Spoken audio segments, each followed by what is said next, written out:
Hello everyone, कैसे हो आप सब। एक बार पुनः स्वागत है आप सभी का हमारे YouTube channel Shiv coaching classes पर।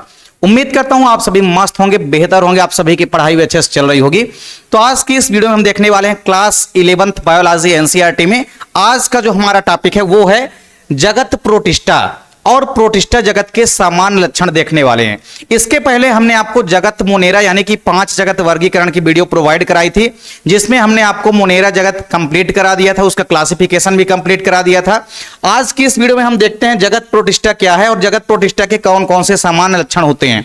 तो सबसे पहले अगर हम बात करते हैं प्रोटिस्टा जगत की, तो आपको याद रखना है कि जो प्रोटिस्टा शब्द है, प्रोटिस्टा शब्द का प्रयोग सबसे पहले किसने किया, तो एक साइंटिस्ट हैं जो कि इकोलॉजिस्ट हैं। आपको याद रखना है, बहुत बड़े इकोलॉजिस्ट हैं, उनका नाम है अर्नस्ट हेकल। क्या नाम है उनका नाम है अर्नस्ट हेकल। ठीक है, तो अर्नस्ट हेकल ने क्या किया, अर्नस्ट हेकल। ठीक है, तो अर्नस्ट हेकल ने सबसे पहले प्रोटिस्टा शब्द यूज किया। ठीक, तो प्रोटिस्टा शब्द किसने दिया, तो अर्नस्ट हेकल ने दिया। फिर अगर हम बात करते हैं प्रोटिस्टा जगत में किन किन प्रकार के जीवधारियों को रखा गया है, तो आपको याद रखना है कि प्रोटिस्टा जगत में केवल और केवल एक कोशिकीय जीवों को रखा गया। किनको रखा गया, केवल और केवल एक कोशिकीय जीवों को रखा गया। ठीक है, केवल और केवल किनको रखा गया, प्रोटिस्टा जगत में एक कोशिकीय जीवों को रखा गया। ठीक है, यानी कि यूनिसेलुलर जीवों को रखा गया है। और ऐसे जीव जो कि यूकैरियोटिक होते हैं। कैसे, यूकैरियोटिक। मतलब हमने क्या देखा था, हमने जगत मोनेरा में क्या देखा था कि जितने भी जीवधारी होते हैं सब कैसे होते थे, प्रोकैरियोटिक होते थे।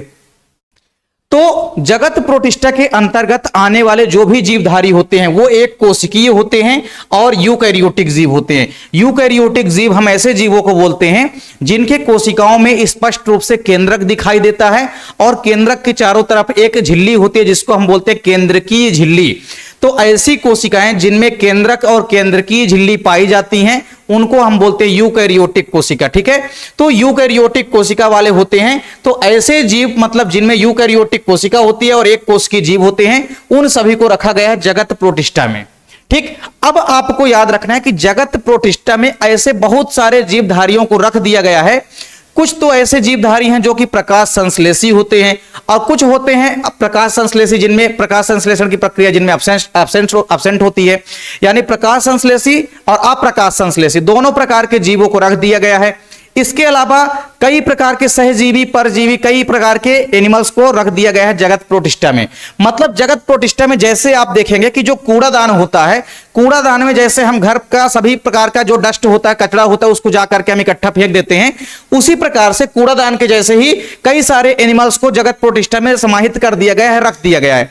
इसीलिए जगत प्रोटिस्टा को हम क्या बोलते हैं, वर्गीकरण का कूड़ादान, यानी कि डस्टबिन ऑफ क्लासिफिकेशन। तो आपको याद रखना है कि जो जगत प्रोटिस्टा है, जगत प्रोटिस्टा को हम क्या बोलते हैं, तो इंपोर्टेंट पॉइंट है, आपको नोट कर लेना है। ठीक है, इंपोर्टेंट पॉइंट है, जगत प्रोटिस्टा को हम क्या बोलते हैं, वर्गीकरण का कूड़ादान बोलते हैं। क्या बोलते हैं, वर्गीकरण का कूड़ादान बोलते हैं, यानी कि डस्टबिन ऑफ क्लासिफिकेशन। ठीक है, वर्गीकरण का कूड़ादान बोलते हैं किसको, जगत प्रोटिस्टा। ये पॉइंट आपको क्लियर हो गए। प्रोटिस्टा शब्द का प्रयोग सबसे पहले किसने किया, अर्नस्ट हेकल ने। प्रोटिस्टा जगत में कौन कौन आते हैं, एक कोश की यूकैरियोटिक जीव आते हैं और प्रोटिस्टा जगत को हम क्या बोलते हैं, वर्गीकरण का कूड़ादान बोलते हैं। ठीक, अब आपको याद रखना है कि इस जगत में जो भी जीव आते हैं इनके हैबिटाट की अगर हम बात करें, मतलब ये पाए कहां जाते हैं, इनका आवास स्थल क्या है। ठीक है, तो इनकी हैबिटाट क्या होती है, मतलब आवास। तो ये सड़ी गली गीली मिट्टी में पाए जाते हैं। ठीक है, गीली मिट्टी में पाए जाते हैं।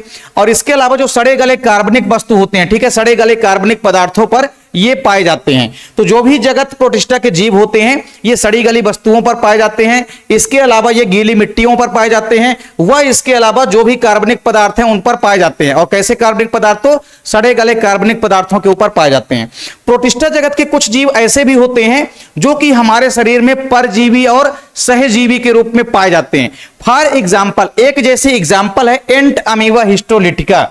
ये एंट अमीबा हिस्टोलिटिका जो है ये हमारे आंतों में पाया जाने वाला एक प्रकार का जीव होता है। ठीक है, तो एंट अमीबा हिस्टोलिटिका एक प्रकार का क्या है, सहजीवी है, जो कि हमारी आंत में पाया जाता है। तो कुछ प्रोटिस्टा जगत के जीव ऐसे भी होते हैं जो कि सहजीवी या परजीवी के रूप में किसी दूसरे जीव पर आश्रित होते हैं, दूसरे जीव पर चिपके रहते हैं। ठीक है, तो एंट अमीबा हिस्टोलिटिका सबसे बढ़िया एग्जाम्पल है जगत प्रोटिस्टा का, जो कि कैसा होता है, सहजीवी होता है, मानव के आंत में पाया जाता है। ठीक है, तो आपको याद रखना है कि मानव की आंत में पाए जाने आंत में पाए जाने वाला परजीवी होता है कौन, तो एंट अमीबा हिस्टोलिटिका। ये एक प्रकार का जगत प्रोटिस्टा का जीव है जो कि आंत में पाया जाने वाला है। ठीक, तो ये आप स्क्रीनशॉट ले सकते हैं। अब इसके बाद हम देखेंगे जगत प्रोटिस्टा के कौन कौन से सामान्य लक्षण होते हैं। ठीक, तो जगत प्रोटिस्टा के कई सारे सामान्य लक्षण हैं। देखिए, सबसे पहला जगत प्रोटिस्टा का सामान्य लक्षण क्या है कि इसके अंतर्गत आने वाले जो भी जीव होते हैं वो सभी के सभी कैसे होते हैं, एक कोशिकीय होते हैं, यूनिसेलुलर होते हैं। ठीक है, इसके अलावा आप देखेंगे सभी के सभी जीव यूकैरियोटिक होते हैं, मतलब इनके अंदर स्पष्ट रूप से क्या होते हैं, इनके अंदर स्पष्ट रूप से जो है झिल्ली वाले कोशिकांग पाए जाते हैं, स्पष्ट रूप से केंद्रक पाया जाता है और केंद्रक के चारों तरफ केंद्र की झिल्ली पाई जाती है। तो ये प्रायः एक कोश की यूकैरियोटिक, और साथ ही साथ याद रखना जलीय जीव होते हैं, मतलब मैक्सिमम जो एनिमल होते हैं इनके कहां पाए जाते हैं, जल में पाए जाते हैं। ठीक है, एक्वाटिक एनिमल होते हैं। फिर आपको देखना है दूसरा इंपॉर्टेंट इसकी विशेषता क्या है कि आमतौर पे आप देखेंगे कि जो जगत प्रोटिस्टा के जीव होते हैं इनमें सेल वॉल यानी कि कोशिका भित्ति जो है एब्सेंट होती है, लेकिन कुछ ऐसे एनिमल्स होते हैं जिनमें कोशिका भित्ति पाई भी जा सकती है। तो अगर मान लीजिए कोई कोशिका भित्ति पाई भी जाती है किसी एनिमल्स के अंदर, तो किसकी बनी होगी, सेल्यूलोज की बनी होगी। ठीक है, तो जगत प्रोटिस्टा के जो भी जीव हैं मैक्सिमम जीवों में कोशिका भित्ति नहीं भी पाई जाती है, कुछ जीवों में कोशिका भित्ति पाई भी जा सकती है। तो अगर कोशिका भित्ति किसी भी एनिमल्स के अंदर पाई जाती है तो सेल्यूलोज की बनी होती है। किसकी बनी होती है, सेल्यूलोज की बनी होती है। और सेल्यूलोज क्या है, तो एक प्रकार का पॉलीसेकेराइड है, मतलब कार्बोहाइड्रेट का बड़ा अणु होता है सेल्यूलोज।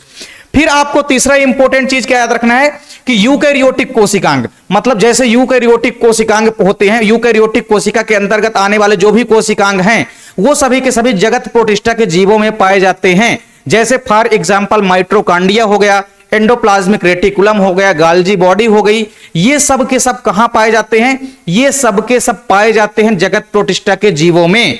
ठीक है, तो जगत प्रोटिस्टा के जीवों में यूकैरियोटिक कोशिकांग पाए जाते हैं। ठीक है, जैसे गाल्जी बॉडी हो गई, एंडोप्लाज्मिक रेटिकुलम हो गया, माइट्रोकांडिया हो गया, केंद्रक हो गया आदि, ये सभी अंग पाए जाते हैं जगत प्रोटिस्टा के जीवों में।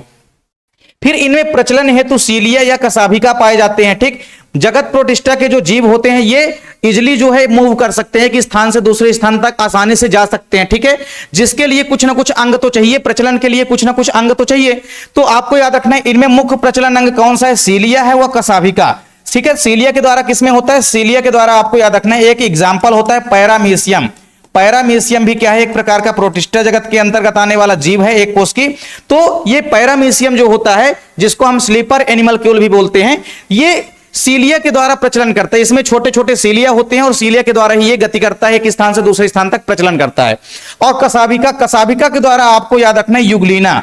ठीक है, युगलीना में कसाभिका के द्वारा आपको याद रखना है क्या होता है, प्रचलन होता है। युगलीना को हम क्या बोलते हैं, पादप व जंतु के बीच की कड़ी भी बोलते हैं। ये चीज भी आपको ध्यान में रखना है। ठीक है, तो स्क्रीनशॉट आप लोग ले सकते हैं।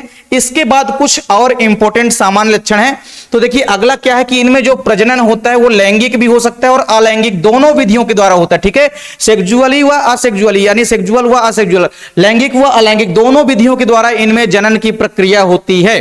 फिर इसके बाद आपको एक आखिरी में देखना है कि इनमें जो पोषण होता है, न्यूट्रिशन की जो प्रक्रिया होती है वो प्रकाश संश्लेषण के द्वारा भी हो सकती है। ठीक है, प्रकाश संश्लेषण प्रकार की होती है, मृतोपजीवी प्रकार की होती है, वो परजीवी प्रकार का पाया जाता है। मतलब कुछ जीवधारी ऐसे होते हैं जिनमें प्रकाश संश्लेषण की प्रक्रिया होगी, जिनके अंदर क्लोरोफिल होते हैं। जैसे फॉर एग्जांपल युगलीना, युगलीना के अंदर कसाभिका तो होती है लेकिन साथ ही साथ क्लोरोफिल भी होता है, जिस कारण से युगलीना जो है अपना भोजन स्वयं बना सकता है, अर्थात युगलीना जो है प्रकाश संश्लेषी प्रोटिस्ट होता है। ठीक, और इसके अलावा ये मृतोपजीवी भी होते हैं, सड़े गले मृत कार्बनिक पदार्थों पर भी उग करके अपना पोषण प्राप्त कर लेते हैं। और कुछ परजीवी होते हैं, किसी दूसरे जीव के शरीर से चिपके रहते हैं सहजीवी के रूप में और उससे अपना भोजन जो है प्राप्त करते हैं। तो ये जगत प्रोटिस्टा के सामान्य लक्षण हो गए। जगत प्रोटिस्टा के आपको कुछ एग्जाम्पल याद रखना है। सबसे बढ़िया एग्जाम्पल आपको याद रखना है क्या, अमीबा। ठीक है, अमीबा एक कोश की जीव होता है और अमीबा में अगर आपसे कोई पूछे प्रचलन किसके द्वारा होता है तो कूटपाद के द्वारा होता है। किसके द्वारा होता है, कूटपाद के द्वारा होता है। तो अमीबा जो होता है ये भी एक कोश की जीव है, प्रोटिस्टा जगत के अंतर्गत आने वाला। इसके अलावा आपको एग्जाम्पल रखना है पैरामीशियम, क्या याद रखना है, पैरामीशियम आपको याद रखना है एग्जाम्पल। ठीक है, ये दूसरा एग्जाम्पल हो गया। फिर इसके बाद आपको युगलीना याद रखना है, क्या याद रखना है आपको, युगलीना याद रखना है। युगलीना जो है पादप व जंतु के बीच की कड़ी है।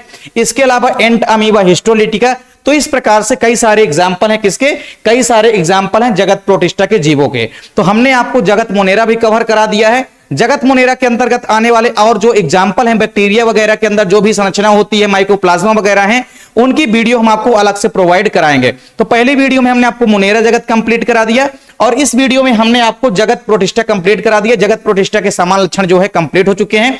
इसके बाद हमारा कवक जगत आएगा, फिर प्लांटी किंगडम आएगा और फिर एनिमेलिया। इनके अलग अलग चैप्टर ही हैं, ठीक है। तो उम्मीद करता हूं कि वीडियो आपको पसंद आई होगी। वीडियो अगर आप लोगों को अच्छी लगे तो आप लोग लाइक कमेंट जरूर किया करें। साथ ही साथ अपने दोस्तों के बीच भी आप लोग ज्यादा से ज्यादा वीडियो को शेयर करें। चैनल पे नए हैं तो चैनल को सब्सक्राइब जरूर कर लीजिए। मिलते हैं आप लोगों से नेक्स्ट वीडियो में, तब तक के लिए जय हिंद, वंदे मातरम।